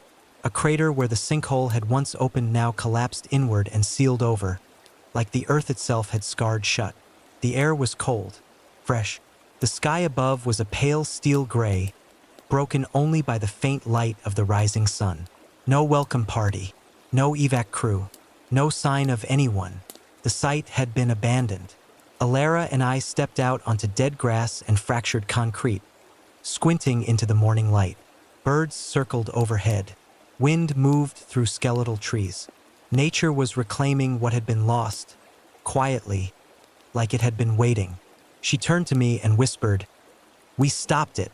I didn't answer right away. I wasn't sure we had. Then I looked at her, really looked, and saw something in her eyes that hadn't been there before. A flicker of change. Subtle, wrong. And I wondered how much of us had the core taken with it. We spent the next 12 hours wandering the outer facility perimeter, looking for any sign that the world had remembered us. What we found instead were husks. The The comm towers had been stripped to their skeletons, their dishes tilted like broken wings, receivers cracked and blackened as if a surge had cooked them from the inside out. The observation bunkers, once manned 24 hours a day by surveillance teams, now stood vacant, coffee cups still resting on tables, chairs overturned, no blood, no bodies. Just absence. There was a smell in the air, faint but unmistakable. Ozone, melted plastic, something synthetic and scorched. Like the place hadn't been abandoned so much as erased. Even the birds didn't fly too close. They circled high, as if the crater below still sang a song only animals could hear. We found the black box in what remained of station echo. It had fallen sideways when the structure caved, but its casing was intact, matte black, reinforced with reinforced titanium mesh, marked only by its serial stamp and the seal of the research authority that had sent us here. I recognized the code. Project Greylight 03. A silent designation buried in a vault of ghost budgets and erasures. The kind of mission that, if it failed, would never be spoken of again. Elara pried the casing open, fingers trembling more from exhaustion than fear, though both were now permanent companions. The data core was fried. Surface-level readings useless. But the drive beneath, the deep recorder, still hummed with life. Elara connected her wrist console. It blinked, struggled, then loaded. And what it showed us made my skin crawl. The footage wasn't ours. Not from our expedition. It was older. Dated 5 years before we ever arrived. Different team. Different descent. The file played out in silence, the visuals fragmented by static like pieces of a dream. A group of men and women in darker suits, no insignias, descending into a tunnel that looked almost like the one we entered. But the angles were wrong. The walls were straighter. Artificial. No pulsing veins. Just cold stone and surgical cuts. They moved quickly, methodically. Military precision. Like they weren't there to explore, they were there to confirm. Then the camera cut. Jumped. And now they were inside a chamber that looked too familiar. The core. Smaller. Less alive. Cocooned in a sheath of bone and root. One of the operatives stepped forward, reached out. Touched it. The moment contact was made, the screen went dark. Then came a scream. Distorted. Not from the footage. From inside the black box. An audio file not listed on any menu. Not connected to any log. Just a raw sound file buried in corrupted memory. We listened. It wasn't just screaming. It was language beneath the agony. Something trying to speak through pain. Twisting syllables around breath that didn't belong to lungs. And then, in the final seconds, the voice stopped. Replaced by a familiar tone. My own voice. Saying one word, begin. The console shut down. Elara stared at me, pale. Hollow. Her lips moved, but no sound came. She looked at my face like she was seeing something else beneath it, something leaking through. I stepped back, suddenly cold. The word echoed in my skull like a command I hadn't given, like a thought implanted without my knowing. I tried to remember everything, from the descent, the chamber, the core's voice, and I couldn't. There were gaps. Whole hours missing. Places where my memory bent, warped, skipped like bad tape. Elara finally spoke, hoarsely. You said that word. In the shaft. Right before the detonation. I thought it was just a reflex. I shook my head. I don't remember saying anything. She looked away. I know. We sat there in the dead bunker, surrounded by broken screens and cables curling like veins through the floor, and the silence grew heavier than before. The core was gone. Buried. We'd seen it collapse. We'd seen the fire and the light and the cavern swallowing itself. And yet it wasn't finished with us. Maybe it never would be. The next morning, we triggered the emergency flare protocol. It wouldn't carry far. The satellite uplinks were dead. But if any orbiting recon still monitored this zone, it might be enough to call down a drone, a signal, a whisper to the outside world that someone, anyone, was left breathing down here. We waited 3 days. On the 4th, we saw the lights in the sky. Not satellites. Not aircraft. Just shapes. Moving. Watching. Waiting. They hovered above the tree line like stars too low, too deliberate. At first, I thought they were drones. Scouting vessels sent from some long-forgotten upper command, returning to confirm that the wound in the earth had been sealed. But the longer I watched them, the more wrong they felt. They didn't move like machines. They drifted, turned in slow, fluid arcs. No sound, no signal. They blinked not with electricity, but with something that felt closer to breath. Living lights, patient, observing, like they were waiting for something to emerge from the crater that hadn't yet climbed out. Elara and I didn't speak as we watched them. After everything we'd endured, After the spiral and the core and the firestorm collapse that devoured the team, we had both learned that there were moments where speech was useless. This was one of them. There were no words for what waited above. Only the slow tension of muscle and instinct that hadn't stopped screaming since the core had first looked at us. Not with eyes, but with recognition. We retreated deeper into the outer bunker ruins, fashioned a crude shelter from the half-collapsed recon pod, and rationed what little remained in our packs. She'd broken 2 fingers in the fall but set them herself. I admired her silence, not out of coldness but out of control. She was always thinking, always calculating the next variable. But beneath her reason was something I now saw too clearly: fear, yes, but also guilt. I saw it in her hands whenever she powered up her scanner. She never said what she was looking for, but I knew. She wasn't just checking for radiation spikes or electromagnetic anomalies. She was checking me.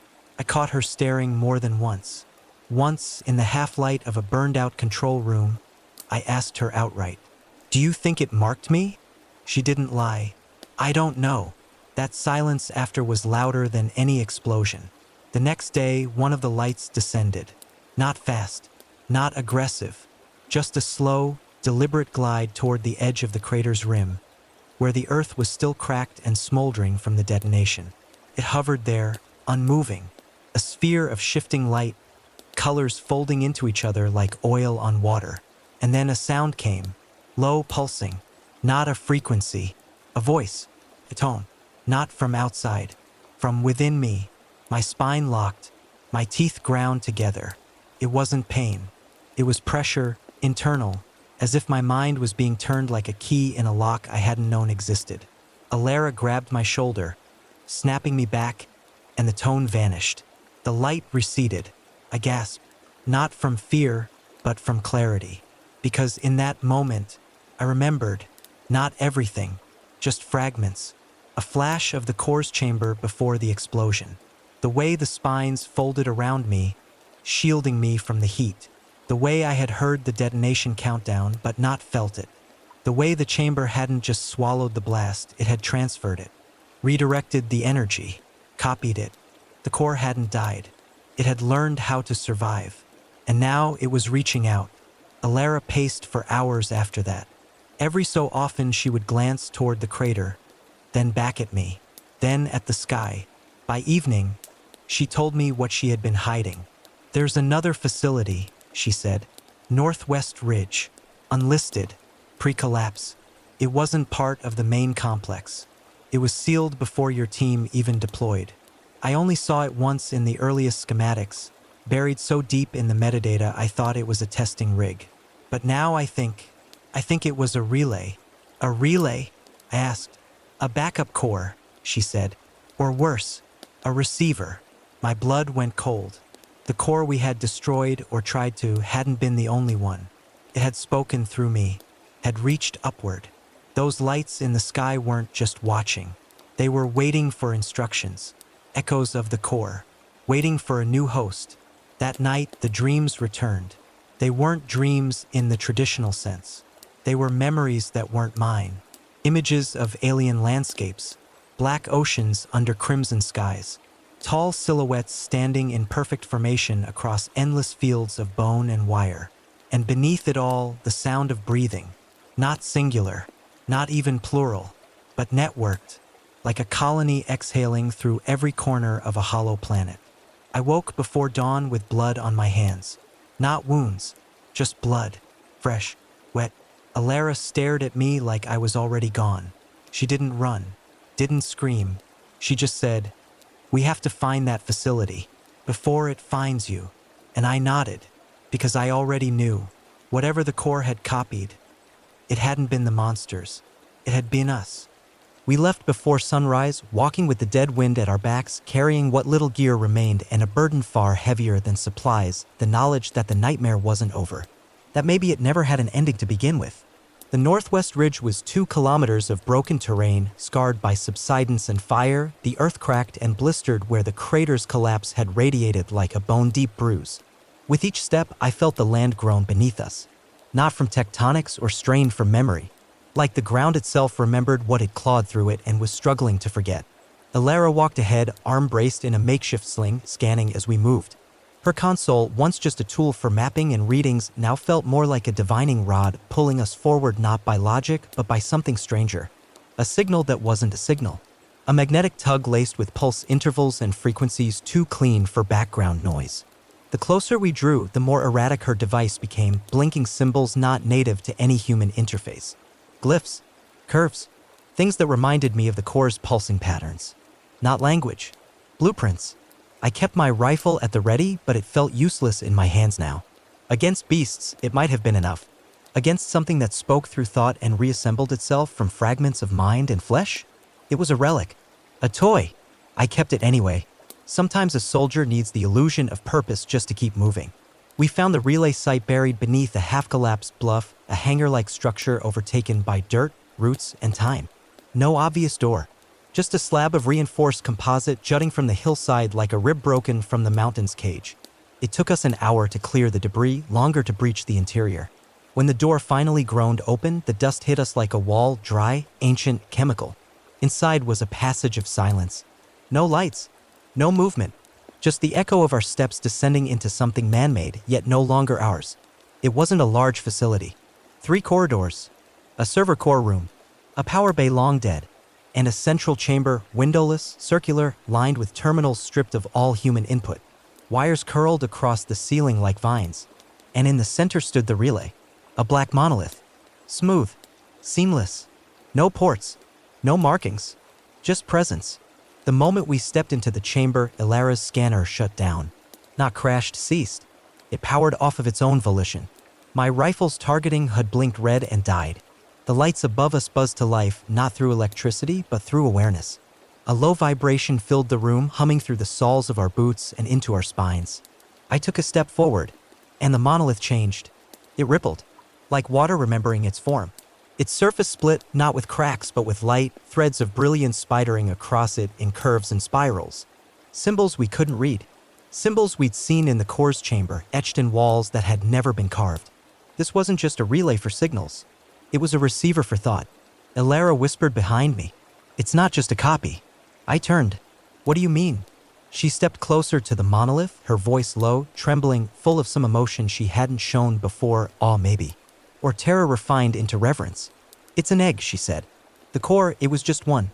An extension. A node. This is the seed." My stomach turned. Because now, looking at it, I could feel it too. The way the room was pressurized around it. The weight of presence. This thing wasn't awake, but it wasn't dead either. It was waiting. For input. For instruction. For me. It lit up when I approached.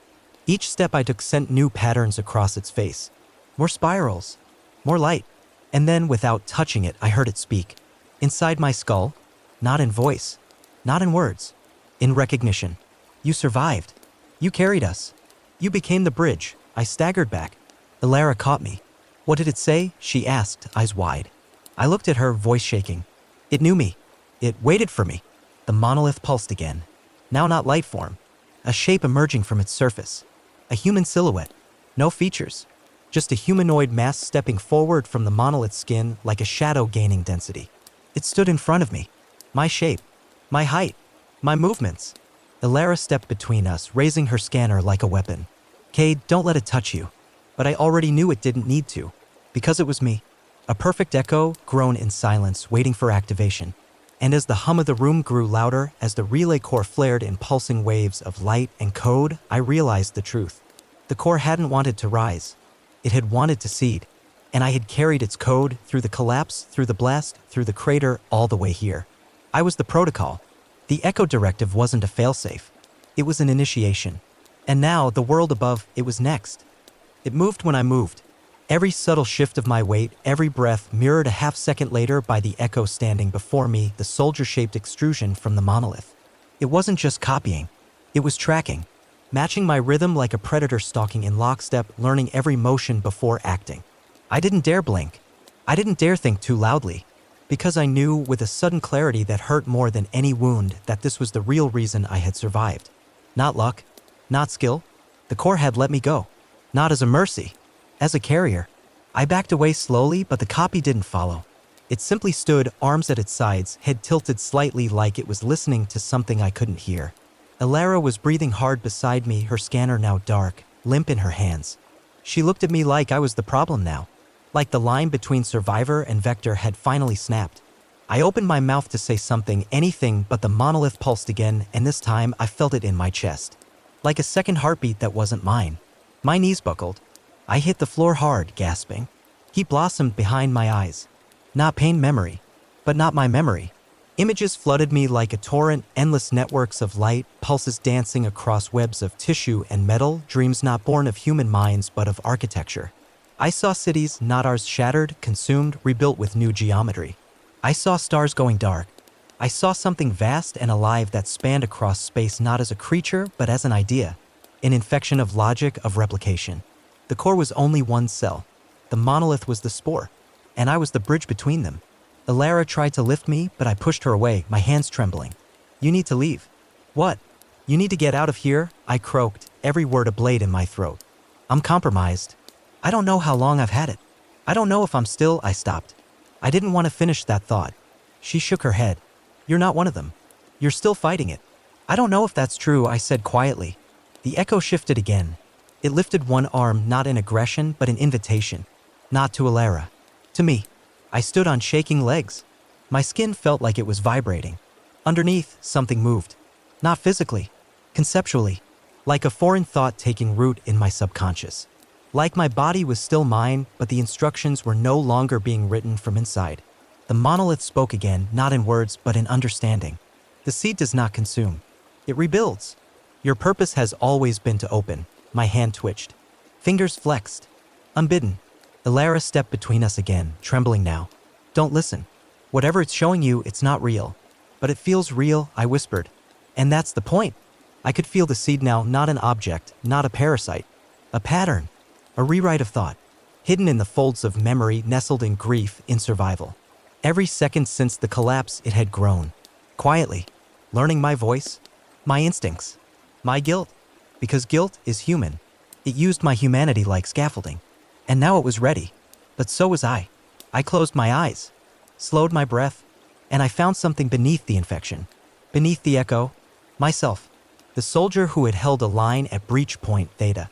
The man who had carried his team into hell because no one else would. The part of me that had chosen to pull Alara from the wreckage instead of running. And I fought back. Not with strength. With choice. I raised my rifle. The echo raised nothing. I'm not your vessel, I said. And I pulled the trigger. The round cracked through the silence and struck the echo center mass. It didn't fall. It split. Not like flesh, but like glass struck from the inside, the surface fracturing into patterns of shifting light and data before collapsing inward, vanishing into the face of the monolith. The pulse died. The monolith went dark. The heartbeat stopped. I collapsed again, this time not from pain, but from relief. The pressure in my skull faded. The phantom pulse in my veins dissolved like smoke. Whatever link had connected me to the seed, it was gone. Alara dropped beside me, catching me before I hit the floor. Her eyes were wide, searching mine for anything still alien. I let her. I needed her to. After a long silence, she nodded. You're still you, she said. Not entirely, I whispered. But enough. We stood together, facing the now silent room. The monolith remained, but its glow was gone. Whatever intelligence it held had receded, or gone dormant again, or moved on. But I knew one thing with a clarity I hadn't known before. That wasn't the only one. The seed had been planted. Somewhere out there, another would rise. Unless we burned every trace of it from the earth. And I would be the one to light the match. The moment we sealed the relay chamber behind us, I knew there could be no turning back. Whatever had stirred in me, whatever piece of the core's will had wrapped itself into my thoughts, might have retreated, but it had left behind something worse than infection, knowledge. A blueprint. A map of its design etched not into paper or code, but into memory. I understood its replication cycles now. I could see its architecture even with my eyes closed, tendrils of light connecting nodes like neurons across a planetary brain. And I knew that the core hadn't just planted one seed. It had planted many. I didn't tell Alara the whole of it. Not yet. She already bore enough weight in her eyes, the death of her colleagues, the guilt of survival, the growing fear that I might not come back from this in one piece. Or worse, that I might come back wrong. So I kept the full truth buried just beneath the surface of my voice, behind the hard lines in my jaw. She didn't press. Not because she didn't know, but because she didn't want to confirm what we both feared.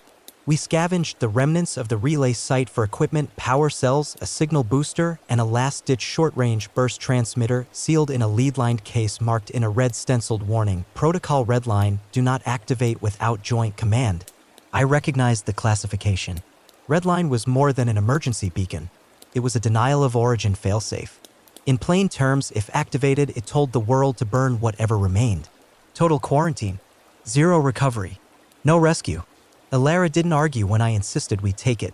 By nightfall, we'd set up a temporary camp in the ridge shadow, tucked beneath fractured concrete and rusted trusses. A broken drone chassis lay nearby, half buried in earth and twisted root, a silent testament to how far the old facility's reach had once extended. I stared at it for a long while, wondering if the drone had gone dark because of the core or if it had simply seen too much. That night, I couldn't sleep. The quiet was too clean, the darkness too deep. And beneath it all, I could feel the seed's shape still echoing somewhere in the folds of my thoughts, like a code whispering in silence, waiting for the right syntax to unlock itself again. I rose quietly and walked away from the shelter, climbing the rise until I could see the crater far in the distance, glowing faintly under the pale shimmer of starlight. And I made a decision. Not to survive. To end it. I returned to Alara at first light. She was already awake, sitting with her knees drawn up, staring at the pulse display on the redline case. "We can still hike north," she said without looking at me. "Past the interference. Maybe get a signal out. There might be satellites still scanning. A crew might pick us up." "There won't be time," I said. That made her finally look at me. "You're not planning to send the red line, are you?" I nodded. "You realize what that means, Cade. The facility. The sinkhole. Everything within a 30-mile radius. It won't be a rescue. It'll be sterilization." "That's the point," I said. "We kill this infection here before it learns to wear our skin." Alara's face twisted, the weight of it sinking in. "We're in that radius." "I know." She stared at me for a long time. Her expression shifted, grief, then defiance, and then something quieter. "Not surrender. Trust." "I'm not leaving you," she said. I swallowed hard. I wasn't going to ask. We activated the red line at 0800. The interface required biometric confirmation from 2 separate ID tags. Mine still registered in the database. Hers didn't. She had to override it using her core clearance protocols. The system resisted, argued, then relented. The confirmation light blinked red. The countdown started. T-minus 24 hours to quarantine strike. And in that moment, the earth itself shivered. Not violently, not visibly, but enough. Enough to tell us that something new. That something beneath the crater had felt the shift the moment we stopped observing and started erasing. Alara stood beside me, hand resting on the transmitter like it might explode under her touch. "They're not going to let us do this. They won't have time to stop it." "I wasn't talking about the military," she said. And then, behind us, the ridge moaned. A sound not of wind, but of life. We turned slowly and saw them. 5 silhouettes. Human in outline. Wrong in detail. Skin too smooth. Limbs too fluid. Faces absent. They stood without movement, just watching from the tree lean, light rippling faintly across their frames like reflections in oil. Echoes. Not the ones we had left behind in the pit. New ones. And they had come for the source. For me. They didn't rush us. Didn't scream, didn't roar, didn't charge through the brush with snapping jaws and flailing claws like some wild, mindless beasts. That would have been easier. That at least I could have handled, put a round between their eyes and moved on, a clean reaction to a visible threat. But no, these things just stood there. 5 figures. Unmoving. Waiting. Watching. Almost listening. Their forms shimmered in the light like mirages, thin-skinned copies of people that never truly existed. Not flesh, not machine, just possibility made visible by whatever aberration they called biology. Echoes. Grown, not born. Crafted by memory. One of them shifted just slightly. A twitch of the head. An unnatural tilt like it was trying to recall the motion from a fragmented file. It didn't have a face, but I knew it was looking at me. The seed in my chest pulsed, not pain, not thought, just a presence, reawakening like a dormant virus sensing its kin. And suddenly I understood. These things weren't just copies. They were connectors. Ambassadors of the core's expansion. Designed to recognize the host, the carrier. And here I was, lit up like a flare in a dark ocean of silence. Alara raised her weapon. A sidearm half-jammed from dust and wear. It would do nothing. But she held it steady anyway, voice low, breath tight. "What do we do?" "Don't fire," I said. "Why?" "Because they haven't attacked yet. And if we pull the trigger first, we tell them we are threatened." "We are threatened," she hissed. I know, I said. But they don't know we know. For a full minute, we stood locked in that strange, frozen tableau, us on the fractured concrete, them beneath the skeleton trees, shadows cast in impossible directions by a sun they didn't understand. I couldn't feel my legs. My heartbeat was off rhythm, thudding too slow, then too fast. And still the seed inside me pulsed. Like a key spinning in a lock. I felt thoughts that weren't mine begin to rise, flickers of instruction, fragments of impulse. Approach. Merge. Become. I clenched my jaw so tight I tasted blood. No. Not again. I took a step back, dragging Alara with me by the sleeve. The echoes did not follow. But one raised its arm slowly, ritualistically, and pointed. Not at me. Not at her. At the redline case glowing red on the ground behind us. They knew. I swallowed. They're not trying to kill us. They're trying to stop the strike, Alara realized. They know what it'll do. Do you think they'll let us finish the countdown? No, I said. I think this is their warning. She stared. You think they'll leave if we shut it down? I shook my head. I think if we don't, they'll change tactics. And just as I said that, the one nearest to us stepped forward and its form rippled. Muscles restructured.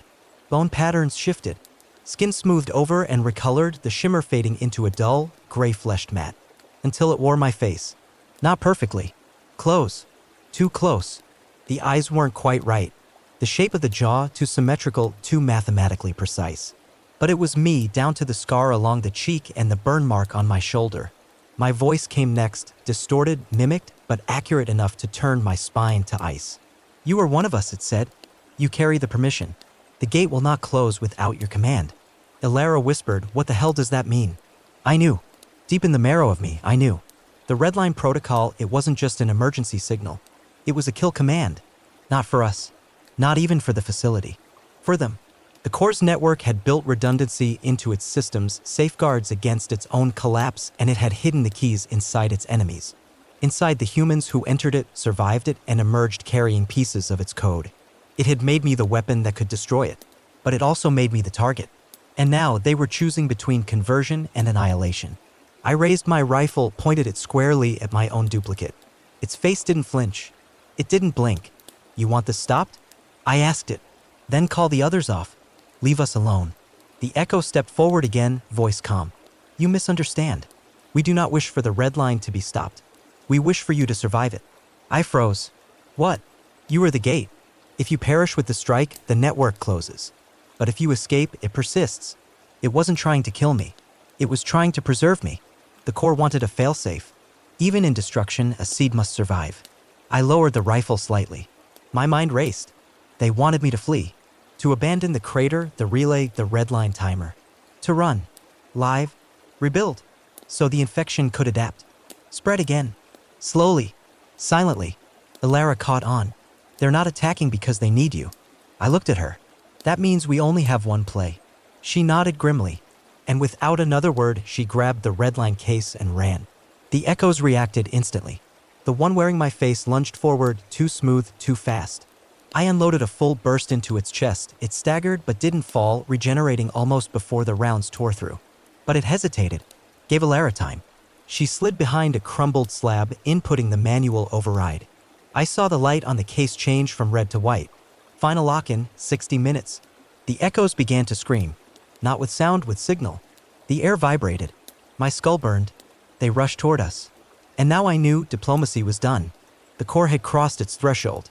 And now it would incur. They came like a wave of silence given flesh. Not screaming. Not howling. Just moving. So fast, so smooth, they made the air itself recoil. 5 of them, maybe more now, shadows spawning from the trees, from the cracks in the earth, from the folds of space where they'd once been invisible. Their forms shifted mid-step like water poured into human molds. Arms lengthened, knees bent backward, mouths split into patterns that mocked a scream without ever making a sound. They didn't rush like berserkers. They surrounded. Not out of panic, but precision. They were trying to contain the carrier. Me. I fired again and again. The rifle sang with the rhythmic bark of desperation, rounds slamming into rippling torsos and fragmenting through gelatinous tissue. One dropped, split open like melting glass, but even as it writhed on the ground, it didn't die. It just reset, like it was trying to remember what shape it had been wearing. I tossed the rifle the second it clicked empty. Alara was still sprinting, looping around the outer slope of the crater, redline case locked in her arms like a detonator with a heartbeat. T-minus 57 minutes. I could hear the countdown ticking in my head now. Not from the case, from inside me. The core's code must have entangled with more than just thought. It had synced to timing, down to the second, and the echoes were reacting to it like cells to heat. They weren't trying to kill us. They were trying to override us. One of them broke from the line and charged me. I ducked under its swing, too late to dodge, fully felt its hand graze my shoulder, and everything blurred. My muscles spasmed, vision doubled. A shockwave of pressure slammed into my thoughts like a command I couldn't hear but felt. For a half second, I was back in the chamber, surrounded by teeth, light, memory. The core speaking through me, using me, wearing me. I screamed, not in pain, but in defiance, and jammed my boot into the creature's knee. It folded, silently, and collapsed. I ran, chased after Alara across the broken terrain, breath ragged, every footfall pulling deeper into a battlefield that wasn't just physical anymore. I could feel them in my blood, in my skull, a second rhythm beneath my heartbeat, trying to sync up, trying to take over. The seed had not gone dormant. It had just gone quiet. Now it was activating. We reached the ridge's edge and skidded down the slope into the old artillery trench, now half collapsed and filled with overgrowth. Alara ducked into the bunker at its center, what had once been a launch monitoring station. Walls scorched, antennas long dead. The perfect place to die if it came to that. She slammed the case on the ground and began unlocking the final failsafe. "This is it," she said breathlessly. "This bunker's right at the outer blast threshold. When the payload hits, it'll wipe the pit," I finished. "And anything that came from it." We locked eyes. We didn't say it aloud, but we both knew. That included me. She hesitated, fingers hovering above the panel. I shook my head. "Don't think. Just do it." She hit the final confirmation. T-minus 30 minutes. Outside, the forest bent. Trees creaked. Birds screamed. The echoes came faster now, less careful. More desperate. One hurled itself at the bunker roof, crashing down like liquid concrete. Another slithered in through the shattered vents, a half-human, half-smoke form that flickered like static as it dropped into the room. I grabbed a crowbar from the floor and swung. It split in two, not from impact, but like it let go of cohesion, dissolving into a mist that hissed with anger and vanished through the cracks. Alara fired a flare into the other at point blank, setting its upper body alight. It burned without flame, just evaporation, like it had never really been solid to begin with. They weren't trying to kill us anymore. They were trying to delay us. If they couldn't turn me, they'd stall until the core activated another relay, until another seed woke up. I turned to Alara, my hands shaking. There might be more. Hidden, buried across the world. This was just the first one to hatch. She nodded, pale. "That's why we can't fail." And then she did something I didn't expect. She reached up and placed a hand on my chest, over the place where I knew the seed still stirred. "You're not it," she said. "You're you. And even if this kills us, at least it won't kill what we were."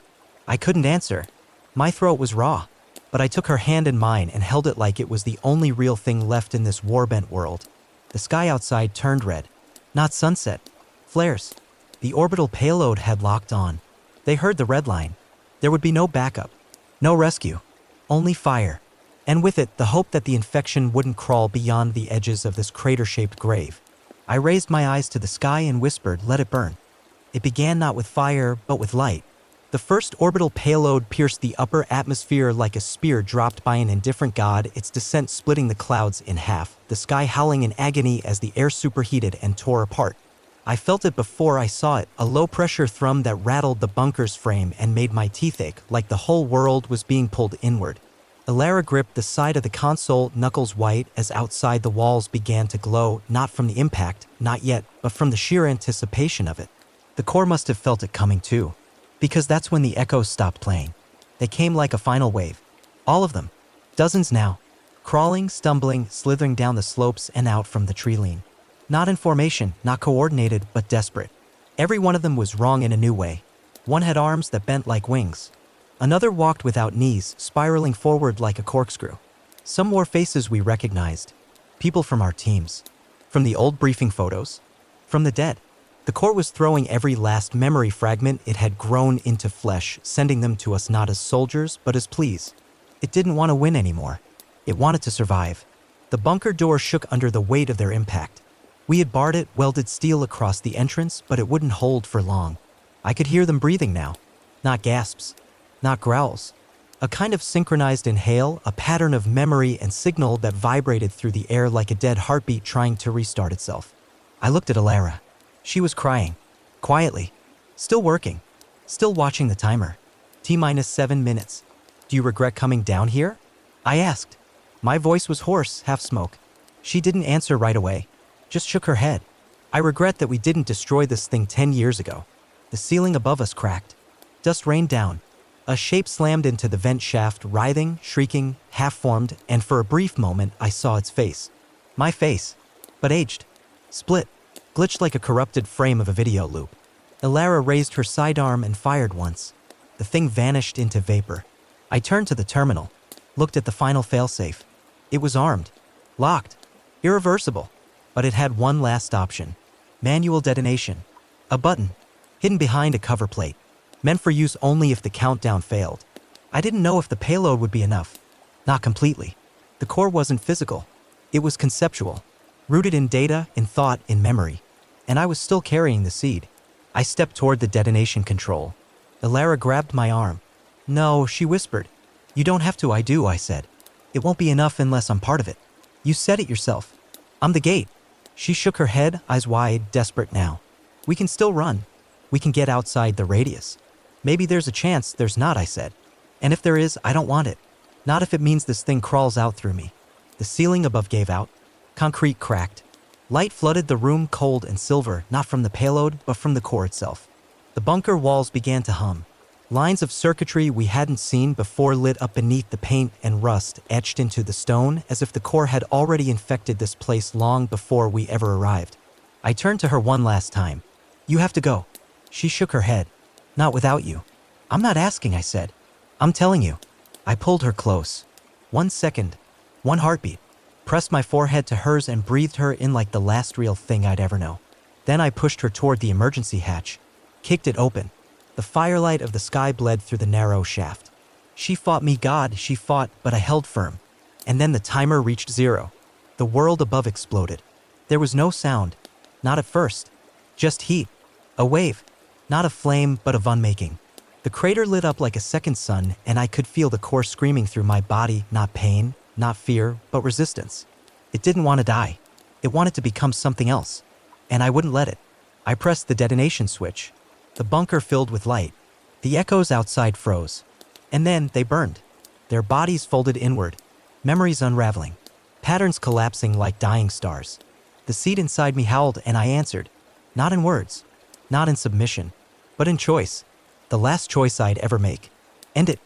Silence came not with peace, but with emptiness. Not the kind you feel after a firefight when the adrenaline drains and your breath finally catches. No, this silence was heavier. Like the world had exhaled its last breath and forgotten how to breathe again. I didn't feel the explosion. I became it. Not fire. Not force. But memory unraveling. The seed inside me broke like a rotten core cracked down the middle. Not in pain. In release. The pressure that had sat in my skull for days, humming, whispering, waiting, finally let go. Like it had given up trying to speak and accepted its extinction. I expected to die. I welcomed it. But when my eyes opened, I realized I hadn't. Not fully. The bunker was gone. Or what remained of it wasn't a room anymore. It was a shell, scorched and reshaped, sunken in like a pit filled with glass and bone. Blackened roots curled up from the floor like petrified limbs. Everything hummed with heat, but there was no flame. No firestorm. Just aftermath. I coughed. Blood, dust, air. My lungs worked barely. My hands burned raw. But they moved. Somehow I was still there. Still me. I had no idea how long it had been. Minutes? Hours? The sky above wasn't red anymore. It was pale gray. Clouded. Ash-colored. Quiet. Ilara's voice broke through the static in my ears like a radio whispering from underwater. Cade. I turned, barely able to lift my head. She stood at the edge of the crater, her silhouette framed in the haze. Her clothes were torn, streaked with soot and blood. One arm hung limp. But she was alive. Eyes wide. Jaw clenched. Staring at me like she couldn't decide if I was a miracle or a ghost. I tried to speak. My mouth was dust. Hey. She slid down the crater wall, stumbling the last few meters until she collapsed beside me. Hands on my shoulders, checking, confirming, like she didn't believe it until she could feel it. Her breath hitched. She laughed once, sharp and shaken, then pressed her forehead to mine. You idiot, she whispered. Yeah, I rasped. But I'm your idiot. She laughed again. Or maybe cried. I couldn't tell anymore. We sat there for what felt like an hour. maybe longer. Just breathing. Just existing. Eventually, I spoke again. It's gone, Elara. I don't feel it anymore. She nodded slowly. I know. The signal's dead. No more interference. No echoes. No core. Did it work? She looked around, the crater, the sky, the absence. If this isn't worked, I don't want to see what failure looks like. A low breeze passed through the ruins, carrying with it a strange stillness, not dead, but cleansed. For the first time since we dropped into that pit, the world didn't feel like it was watching us. No distant pulse. No crawling sound behind the rocks. No reflection that wasn't quite ours. Just silence. And in that silence, I realized something deeper. The core had been older than we thought. Buried for centuries. Maybe longer. Waiting. Learning. Spreading through thought, memory, suggestion. It didn't need wires. Didn't need machines. It needed people. Minds. And for a while, it had me. But in the end, I was still human. Still flawed. Still mine. And it hadn't accounted for that. The red line worked. The failsafe burned everything tied to the core's neural resonance, the pit, the relay, the echoes. The creatures weren't just dead, they were erased. Collapsed into formless data. Dust. But I was still here. A little less intact. A little more haunted. But alive. Elara helped me to my feet. I leaned on her and she didn't flinch. We climbed out of the crater together. The last descent had nearly killed us. Now finally we were ascending. We didn't return to the surface as heroes. There was no applause waiting. No medals. No choppers circling to pluck us from the ashes. Just the two of us. Broken, bleeding, silent. Walking out of the scarred heart of the earth. Step by step through a dead zone that once pulsed with impossible life. The sky above us hung in a muted gray. Not stormy, not bright, just quiet. As if the world itself hadn't yet decided what it wanted to be after what we'd done. The land around the sinkhole had changed. Trees that had once leaned inward toward the crater now stood twisted, cracked in half. Some turned to stone-like husks. The air was heavy but no longer alive with static. It smelled like metal and soil and something ancient that had finally been laid to rest. The silence wasn't menacing now. It was morning. We walked for hours without speaking. Partly because there was nothing left to say. Partly because every word felt too small. Somewhere, deep down, we both knew this was the kind of quiet that only comes after you've killed a god. When the rescue team found us 2 days later, we were miles from the blast zone, half-starved, dehydrated, bruised down to bone.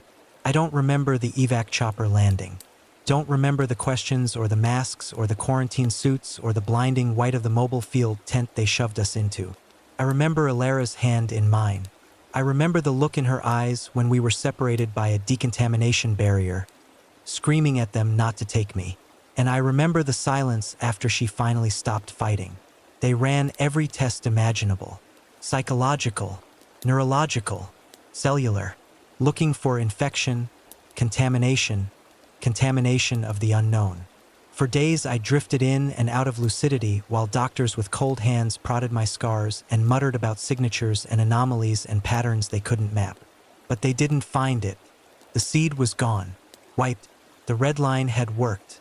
Everything tied to the core's resonance had collapsed.